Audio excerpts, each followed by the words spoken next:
तो जब हमको लग रहा था कि अब एमसीयू खत्म हो चुका है और इसका कुछ नहीं हो सकता, तो इन लोगों ने एक ऐसा विस्फोट किया जिसने पूरा इंटरनेट हिलाकर रख दिया, जो था ये।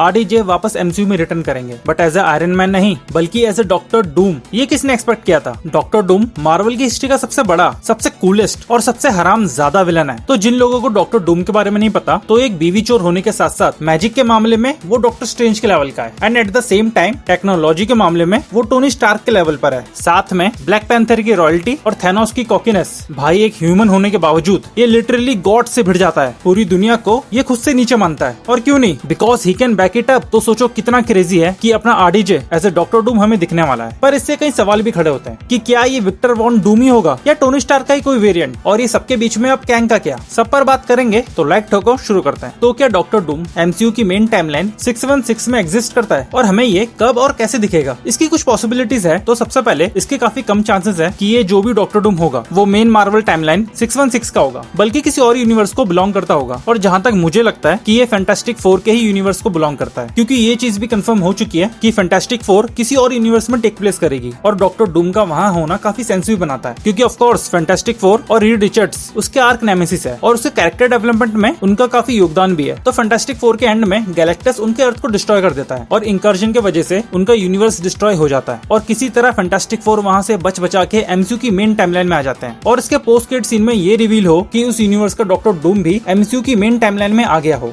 दूसरी जो पॉसिबिलिटी है कि टोनी स्टार्क का ही कोई वेरिएंट डॉक्टर डूम बन जाता है। तो कॉमिक्स में आयरन मैन के कोमा में चले जाने के बाद Victor Von Doom Iron Man का सूट पहनकर खुद आयरन मैन बन जाता है। पर ये कोई एविल वर्जन नहीं होता, बल्कि ये खुद को रिडीम करने के लिए दुनिया से सभी बुराइयों को दूर करने के रास्ते पे निकल पड़ता है। पर इसको ऐसे अच्छा तो दिखा सकते नहीं, तो इसकी स्टोरी को आयरन मेनिया की स्टोरी से कंबाइन कर सकते हैं। तो यहाँ टाइटेनियस नाम का एक सुपर विलन उस यूनिवर्स के सभी सुपर हीरोज को मार देता है, जिसके बाद टोनी स्टार्क पूरी तरह पगला जाता है, जिसकी वजह से वो बहुत ही ज्यादा ब्रूटल और वायलेंट बन जाता है, और वो बन जाता है आयरन मेनिया, जो कि आगे रीड रिचर्ड्स का उसके साथियों की मौत का दोषी मानते हुए उसका प्राइम एनिमी बन जाता है। तो अगर इसकी स्टोरी को मैच करे तो हो सकता है कि किसी एक यूनिवर्स में थैनोस से लड़ते टाइम टोनी अपने सभी लोगों को खो दे, जिसके गम में वो इतना ज्यादा ब्रूटल और वायलेंट बन जाए और नाम ले ले डॉक्टर डूम। पर अब इन सबके बीच में कैंग का क्या? कैंग, जिसको आप इतने सालों से अपने इस मल्टीवर्स सागा का बिग बैड के रूप में टीज कर रहे थे, उसका क्या? अब क्या उसको ऐसे ही डंप कर देंगे? एंटमैन क्वांटममेनिया में जो पूरी की पूरी काउंसिल ऑफ कैंग्स दिखा दी, उसका क्या? तो सीधा सीधा बोलूं तो कैंग के मामले में इन लोगों ने हक दिया पूरा। जिसको आप इतना बड़ा एवेंजर लेवल थ्रेट बोल रहे थे, उसको आपने चींटियों से हरवा दिया। इतना बड़ा अगर विलन है तो दिखाओ ना उसका भोकाल को। अगर इसको थैनोस से कंपेयर करें तो उसको सबसे पहले दी एवेंजर्स में टीज किया, वहां से वो किसी न किसी पिक्चर में टीज होता रहा, और जब वो फाइनली इन्फिनिटी वॉर में अपेयर हुआ तो सबसे पहले उसने हल्क को धोया और एक लिटरली गॉड को खत्म कर दिया। सुपरमेसी देख रहे हो, क्या जबरदस्त पेश किया उसको। वहीं दूसरी तरफ हमें लोकी में बताया जाता है कि Kang is the big bad. फिर जब हम उसे मूवी में देखते हैं तो वो एंटमैन से पिल जाता है। थैनोस ने एक गॉड को मारा,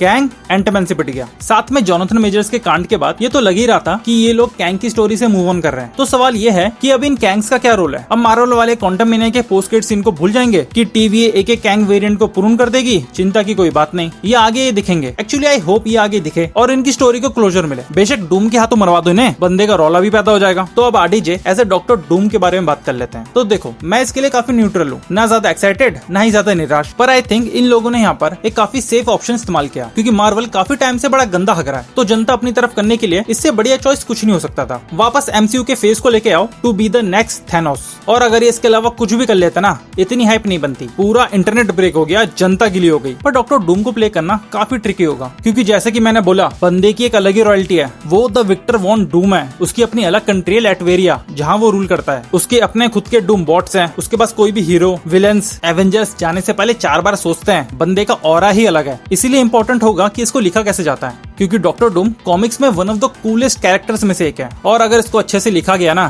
तो भाई सच में थैनोस को भूल जाओगे, और एक से बढ़कर एक कोटेबल लाइंस मिलेगी अलग। और देखना भी इंटरेस्टिंग होगा जब एमसीयू की मेन टाइमलाइन के हीरोज का इससे फेस ऑफ होगा। वो बंदा जिसने अपनी दुनिया, अपने लोगों को बचाने के लिए खुद का सैक्रिफाइस कर दिया, आज वही उनके सामने खड़ा है, उनका सबसे बड़ा दुश्मन बनके। वो डायनेमिक्स देख के मजा आएगा। बट ऑल इन ऑल, या तो ये सिनेमा के इतिहास का सबसे स्मार्टेस्ट डिसीजन होगा, या फिर डम्बेस्ट, क्योंकि इधर स्टेक पे इन्फिनिटी सागा की रेपुटेशन, सक्सेस विजुअल्स और पावरफुल मूवमेंट्स है, क्योंकि अगर ये नहीं चलाना तो उन सभी मूवमेंट्स और मूवीज के लिए हमारे मन में एक दाग रह जाएगा, और अगर ये काम कर गया तो इससे बड़ा कुछ भी नहीं होगा। बाकी अपन एक्साइटेड तो है ही, इस पे और भी वीडियोस आएंगी। मैंने मार्वल के पोस्ट क्रेडिट सीन्स पर वीडियो बनाया था जिनके आंसर्स हमें अब तक नहीं मिले, अगर नहीं देखा तो ये रहा, देख लेना। वीडियो पसंद आई तो लाइक मारो, और अगर आरडीजी के रिटर्न से खुश हो तुम तो सब्सक्राइब करो भाई।